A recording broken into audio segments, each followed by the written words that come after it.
Hello student, आज हम प्रतिशतता के अनुप्रयोग के अंतर्गत प्रश्नावली 13.4 का प्रश्न हल करने वाले हैं। मैं हूं परमानंद पटेल। स्वागत है आपका आपके अपने चैनल पीएन पटेल क्लासेस पर। तो आइए देखते हैं 13.4 का प्रश्न। सर्जियस ने एक साइकिल खरीदी जिसका मूल्य 1750 रुपए है। यदि साइकिल पर बिक्री कर की दर जो है 4% है तो सर्जियस को साइकिल के लिए कितने रुपये देने पड़ेंगे।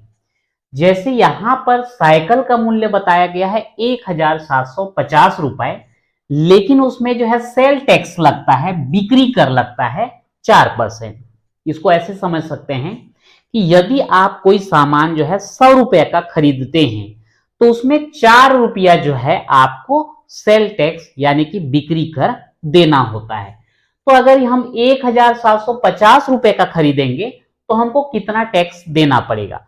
अब उसके लिए बोला गया कि कितने रुपये देने पड़ेंगे, मतलब साइकिल के लिए टोटल। तो साइकिल का जो मूल्य है 1750 रुपए वो तो देना ही पड़ेगा, पर 1750 का अगर हम 4% निकाल दें वो सेल टैक्स यानी कि बिक्री कर बनेगा, वो दोनों को जोड़ देंगे, उतना जो है हमको दुकानदार को देना पड़ेगा। तो देखते हैं कैसे करेंगे। तो यहां पर जो है हम लिख देंगे साइकिल का मूल्य, साइकिल का मूल्य या फिर कीमत जो भी लिखना चाहें लिख सकते हैं। साइकिल का मूल्य है 1750 रुपए।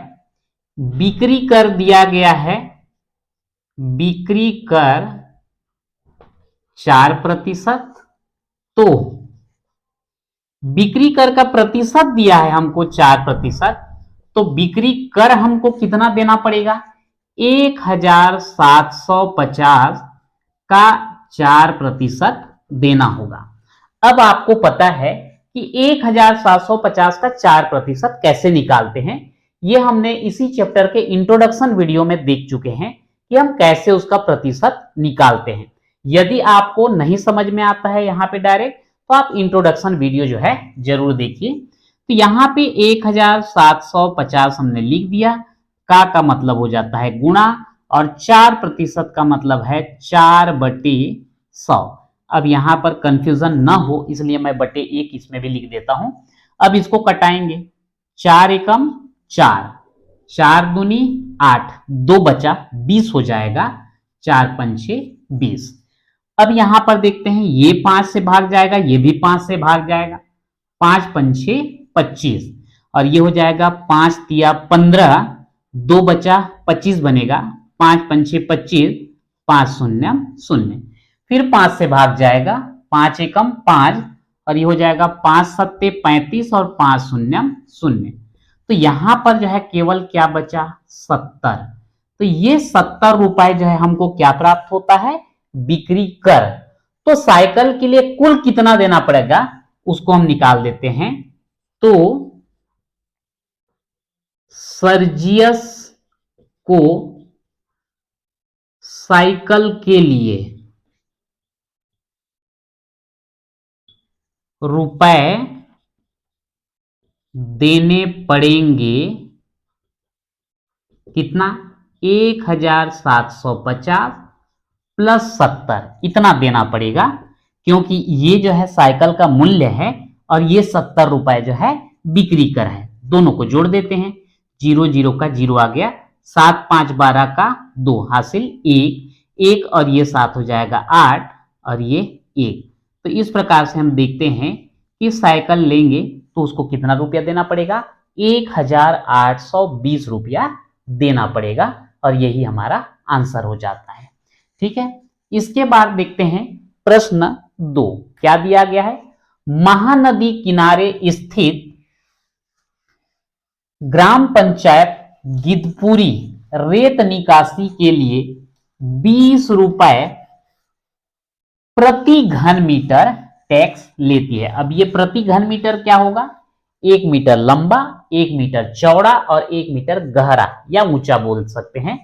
तो ये 1 घन मीटर के लिए जो है कितना टैक्स, 20 रुपया टैक्स लेते हैं।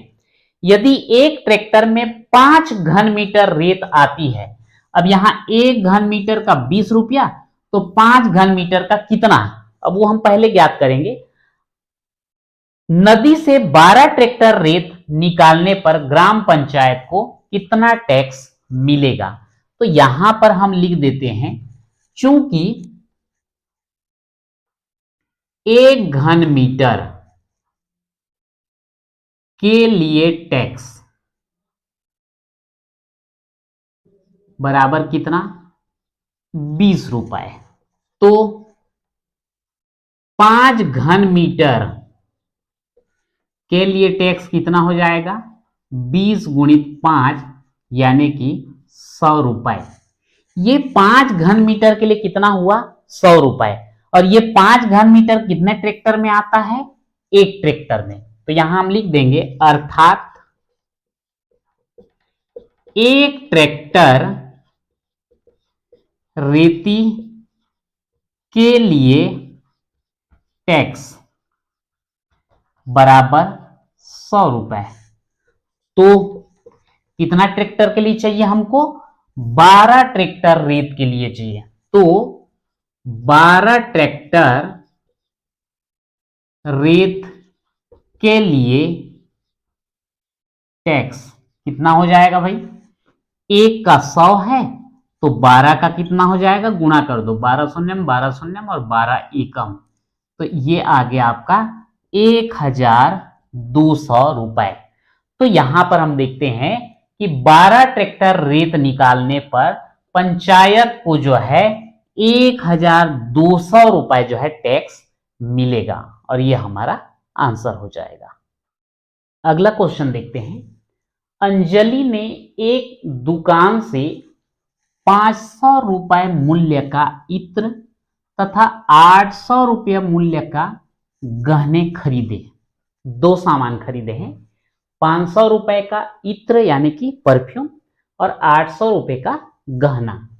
यदि इत्र पर बिक्री कर 16% तथा गहनों पर बिक्री कर 8% है, तो अंजलि कुल कितने रुपये दुकानदार को अदा करेगी। यानी कि ये 500 रुपया तो देगी ही, ये 800 रुपया भी देगी, लेकिन ये 500 रुपये का 16% बिक्री कर और ये 800 रुपए का 8% बिक्री कर के रूप में और देना पड़ेगा। तो कुल जो है कितना देना होगा उसको हम यहां पर हल करेंगे। तो यहां पर हम लिख देते हैं इत्र का मूल्य, इत्र का मूल्य कितना है, 500 रुपए। इत्र पर बिक्री कर कितना है, इत्र पर बिक्री कर है 16%। तो सीधा सीधा हम यहां पर जो है 500 का 16% निकाल देते हैं। तो ये 500 गुणित 16/100, ये 2 जीरो कट गया, बच गया 5 गुणित 16। तो 16 पंचे कितना हो जाता है, 80 रुपए। यानी कि इत्र 500 और उस पर टैक्स कितना लग रहा है, 80 रुपए। अब इसके बाद गहने का मूल्य, गहने का मूल्य कितना है भाई, 800 रुपए है। और गहने पर बिक्री कर, अब इसमें बिक्री कर का जो है, जो गहने पर बिक्री कर कितना बोला गया है, 8%। तो किसका 8%, 800 रुपए का 8%, 800 का 8%। तो ये हो जाएगा 800 गुणित 8% का 8/100, ये दोनों कैंसिल, 8 गुणित 8, तो 8 अट्ठे कितना हो गया, 64 रुपए। अब यहां पर हम देखते हैं कि कुल कितना हुआ, है ना। तो यहां पर कुल राशि हम सबको जोड़ लेते हैं। कुल राशि यहां पर इत्र का मूल्य 500, उस पर टैक्स कितना, 80 रुपए, गहने का मूल्य कितना 800 रुपए और उस पर टैक्स कितना 64 रुपए। ये सब को जो है हम जोड़ देते हैं, 0 0 0 और ये 4, तो आ गया 4 0 और ये 8 और ये 0, फिर 8 ही हो गया। 8 और 6 14 का 4 हासिल 1 और ये 8 हो जाएगा 9, 9 और 5 14। तो कुल राशि कितना हुआ 1444। तो आंसर क्या लिखेंगे, अतः अंजलि दुकानदार को 1444 रुपए अदा करेगी। और यही हमारा क्या हो जाता है, आंसर हो जाता है। यहां पर मिस्टेक ना हो जोड़ने का, 500 880 64, ये 4 8 6 14 का 4 हासिल 1 8 5 13 और 1 14, बिल्कुल ठीक है। तो इस प्रकार से अंजलि जो है दुकानदार को कुल कितना रुपया देगी, 1444 रुपया जो है देगी। तो यह आपका हो गया कंप्लीट। इसके बाद प्रश्न क्रमांक 4 देखते हैं, क्या दिया गया है प्रश्न क्रमांक 4 में। किसान 4 रुपए प्रति एकड़ भू राजस्व सरकार को देता है। भू राजस्व मतलब क्या है, जो किसानों के पास खेती करने के लिए जो जमीन होता है उस पे जो है गवर्नमेंट टैक्स लगाती है, उसको बोला जाता है भू राजस्व। तो 1 एकड़ में भू राजस्व कितना देना पड़ता है, 4 रुपए। यदि रामदीन के पास 85 एकड़ कृषि भूमि है तो वह भू राजस्व के रूप में कितने रुपए अदा करेगा। ये एकदम सिंपल है, 1 एकड़ में 4 रुपए तो 85 एकड़ में कितना रुपए, वही हमको सीधा सीधा निकालना है। तो यहां पर लिख देंगे, चूंकि 1 एकड़ के लिए भू राजस्व बराबर कितना 4 रुपए, तो 85 एकड़ के लिए भू राजस्व कितना हो जाएगा, 85 गुणित 4, 4 पंचे 20 का 0 हासिल 2, 4 अट्ठे 32 और 2 हो जाएगा 34, कितना आया 340 रुपए। तो आंसर हम क्या लिखेंगे, अतः वह लिखा है मतलब कौन, रामदीन, तो लिख देंगे अतः रामदीन भू राजस्व के रूप में 340 रुपए अदा करेगा। और ये हो जाता है हमारा आंसर। तो इस प्रकार से यहां पर जो है हमने बिक्री कर और भू राजस्व कर जो है ज्ञात किया है। तो आज जो है 13.4 का हमने 4 प्रश्न कवर किया है। तो आज के वीडियो में इतना ही, मिलते हैं नेक्स्ट वीडियो में।